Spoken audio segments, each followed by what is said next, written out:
ये बात तो आज हम रिएक्शन देने जा रहे हैं। वो जो अबरा काबे पर चढ़ाई करने के लिए आया था उसी वीडियो पर रिएक्शन देंगे। तो आज का वीडियो शुरू करते हैं। शुरू करने से पहले आप दोस्तों से बात है हाथी वाले साल सब्सक्राइब कर लिया और वीडियो अगर अच्छी लगे तो दोस्तों को शेयर भी कर दिया करें। तो ये आज बात है उस इंसान की जिसने अल्लाह के घर काबा को गिराने का इरादा कर लिया। वो जो अब्राहा ने काबे पर चढ़ाई की थी उसी का वीडियो पता चलेगा दुनिया आज हम को। देखेंगे। मैं हूँ अब्राहा यमन का और उसी हाकिम के और वीडियो मेरा ये पर हम गिरजाघर रिएक्शन देंगे आज। छीन लेगा मक्का वालों के पैरों की जमीन। ये होगा अब नया काबा।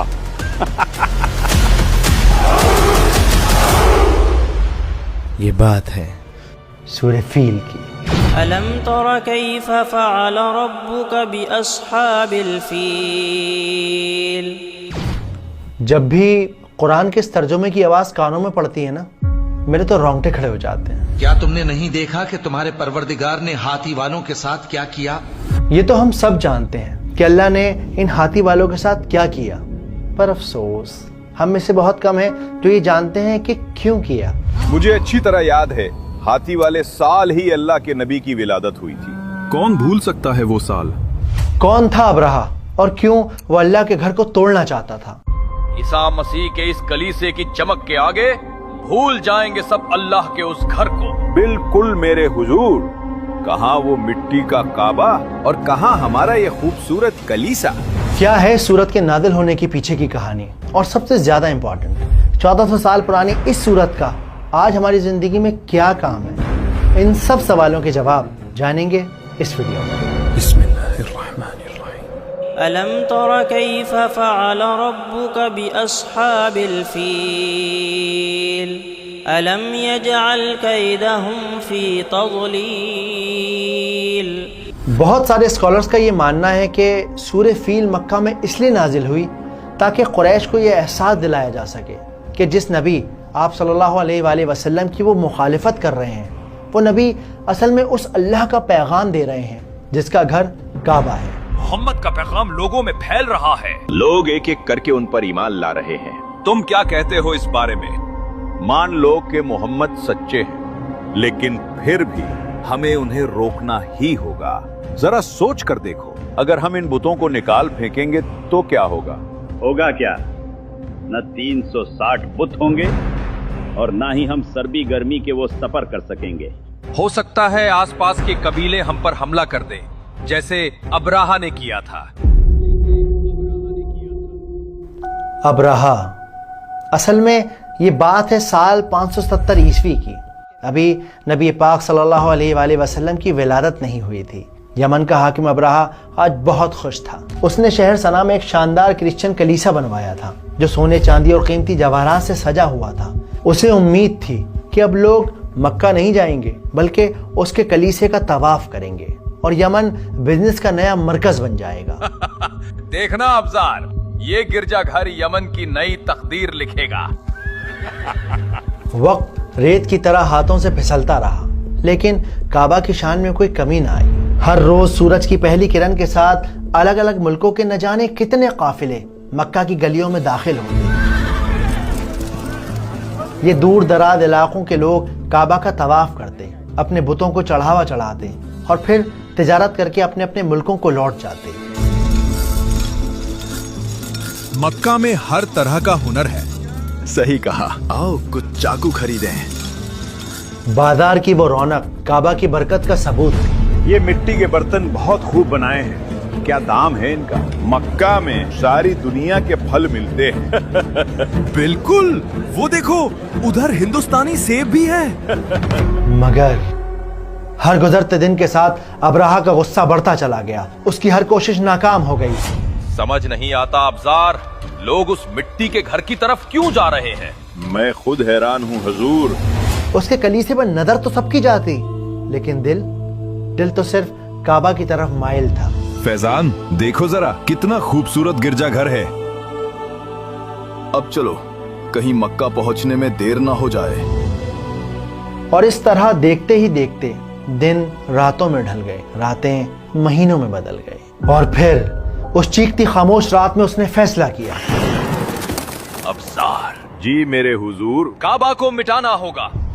जब तक वो काबा रहेगा हमारा कलीसा कभी मशहूर नहीं होगा। लेकिन एक वजह चाहिए। वजह भी मिल जाएगी अबसार, वजह भी मिल जाएगी। और कुछ दिनों बाद हमला करने की वजह भी मिल गई। मक्का के कुछ शरीर नौजवानों को इस बात की खबर हो चुकी थी कि अब्राहा यमन को नया बिजनेस सेंटर बनाना चाहता है। काबा उनके लिए सिर्फ इमारत नहीं थी बल्कि उनके दीन और इज्जत का मामला था। और इसी वजह से कुछ बद्दू लोगों ने उस कलीसिया को बर्बाद करने का इरादा कर लिया। तो ये है वो इमारत, कितनी खूबसूरत है। आज के बाद नहीं रहेगी। चलो जल्दी करो,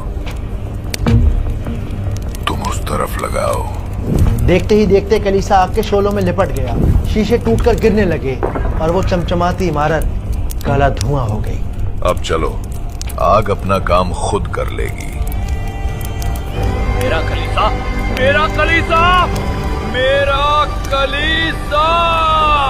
अबशार, ये सिर्फ कलीसिया नहीं जलाया गया है, ये मेरी शान, मेरा नाम, मेरा फख्र, सब कुछ जलाया गया है। कौन था जिसने ये जुर्रत की? मैं उसे बर्बाद कर दूंगा। मेरा कलीसा। कुछ स्कॉलर्स ये भी कहते हैं कि मक्का के कुछ शरारती बद्दू लोगों ने उस कलीसिया को नापाक कर दिया और इसी बात को वजह बनाकर अब्राहा 60,000 लोगों की फौज लेकर मक्का पहुंच गया।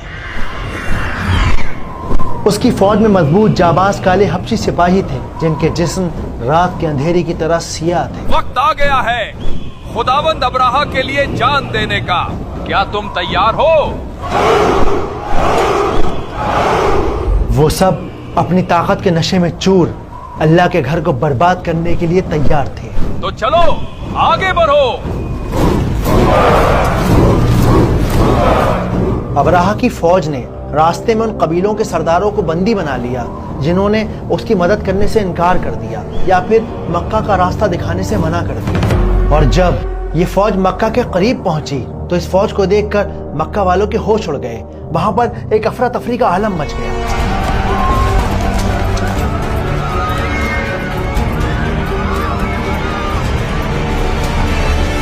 मगर इन सब में सबसे ज्यादा खौफनाक थे उनके हाथी। चिंगारते चीखते हाथियों ने मक्का वालों की रूह को फना कर दिया। या अल्लाह, तक इतने बड़े जानवर को नहीं देखा था। चिंगारते चीखते हाथियों ने उनकी रूह को फना कर दिया। वो सब अपना घर बार छोड़कर पहाड़ों पर भाग गए।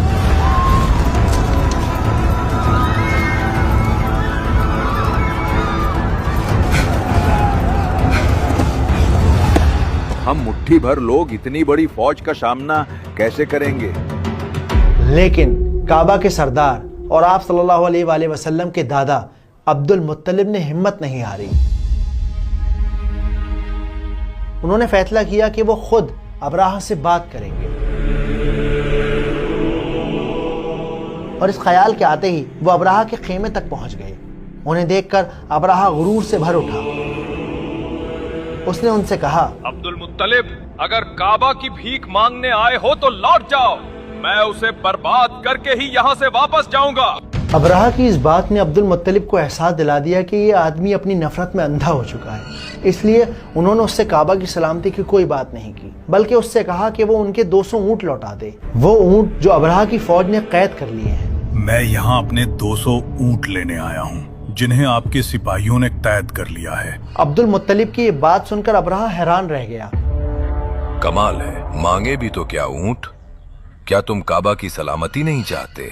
काबा का मालिक अल्लाह है, वो उसकी हिफाजत खुद करेगा। मैं ऊंटों का मालिक हूँ, उनकी हिफाजत मेरी जिम्मेदारी है, लिहाजा मेरे ऊंट मुझे दे दीजिए। अब्राहा गुस्से से भर गया। उसने उनके 200 ऊंट वापस लौटा दिए और इरादा कर लिया कि वो काबा को तबाह और बर्बाद करके मानेगा। सुबह मैं उस काबा को तोड़ दूंगा। बिल्कुल मेरे हुजूर। उस दिन मक्का की वो हवा सांस रोके बह रही थी। अब्दुल मुत्तलिब कुरैश के दूसरे सरदारों के साथ अल्लाह से दुआ मांग रहे थे। ये वो वक्त था जब पूरा मक्का अपने बुतों को भूल गया और वो सिर्फ एक अल्लाह से दुआ मांगने लगे। ऐ अल्लाह, हमारी मदद कर, हमें इस मुसीबत से निकाल दे। खुदाया इंसान अपने घर की हिफाजत करता है, तू भी अपने घर की हिफाजत फरमा, रहम कर। उन सब की दुआएं, उनका डर, उनकी सिसकियां हवा में घुल गईं।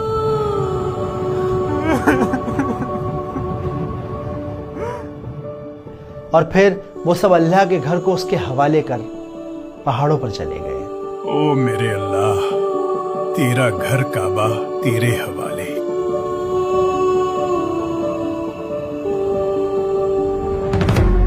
दूसरी तरफ अबराहा चिल्लाया, मैंने कहा आगे बढ़ो।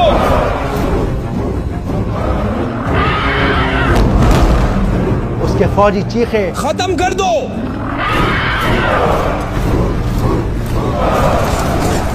उन हाथियों ने एक शानदार तमाशा खड़ा कर दिया।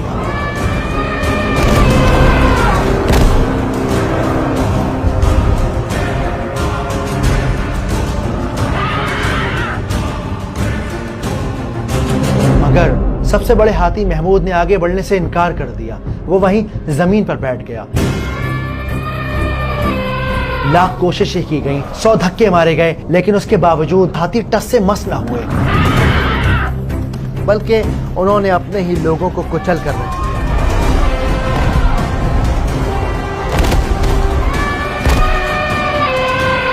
जब उन हाथियों को वापस उल्टा चलाया जाता तो वो दौड़ने लगते, लेकिन जब उन्हें मक्का की तरफ, काबा की तरफ ढकेला जाता तब वो जमीन पर बैठ जाते।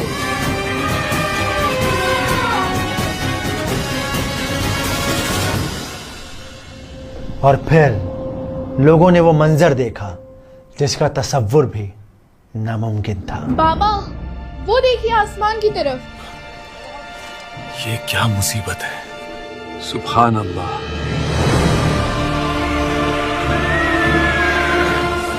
देखते ही देखते लाखों परिंदों ने आसमान को ढक लिया। पंजों में छोटी छोटी कंकड़ियों को पकड़ा हुआ था। खुदाया, ये सब तेरा ही कमाल है। और कुछ लम्हे बाद परिंदों के इस झुंड ने उन पत्थरों को एक साथ जमीन पर छोड़ दिया।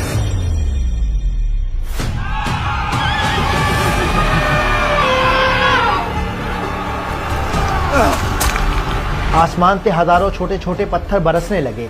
ऊंची बुलंदियों से गिरता हुआ हर पत्थर जिस्म को गोली की तरह लगता था। अबराहा की फौज को ऐसा लगा जैसे आसमान से शोले बरस रहे हैं। घोड़े, हाथी, काले हबशी सिपाही अपनी जान बचाकर भागने लगे। अबराहा गुस्से से चीखा, आगे बढ़ो! फौजी चिल्लाए, पीछे हटो! दिन बढ़ता गया।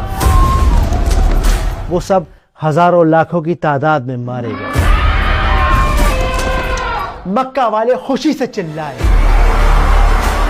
और फिर खुदा ने आसमान में बिजली घोंप दी।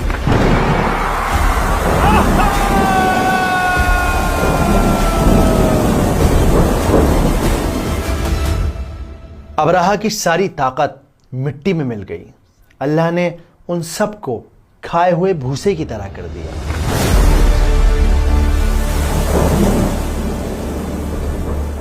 इस वाक़े के 50 दिन बाद आप सल्लल्लाहु अलैहि वसल्लम की विलादत हुई।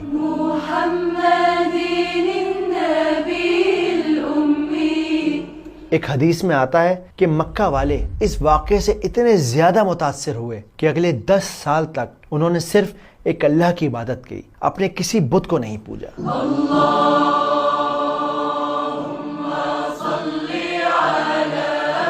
तो ये थी सूरह फील की बैकग्राउंड स्टोरी।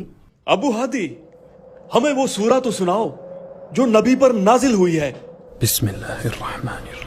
अलम तरा कैफ फ़अल रब्बुक बिअस्हाबिल फील अलम यजअल कैदहुम फी तज़लील व अरसल अलैहिम तयरन अबाबील तरमीहिम बिहिजारतिन मिन सिज्जील फजअलहुम कअस्फिन माकूल।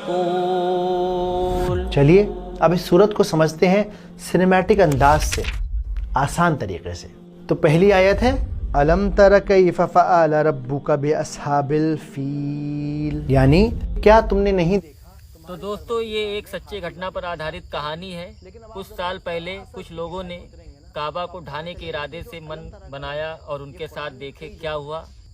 तो आपको वीडियो कैसा लगा आप लोग जरूर कमेंट में बताएं, और वीडियो अगर पसंद आया हो तो ज़्यादा से ज़्यादा लाइक शेयर करें। और एक चीज़ और बता देता हूँ कि इस जो वीडियो में अबाबील का जो जिक्र हुआ है, अबाबील कोई चिड़िया नहीं था।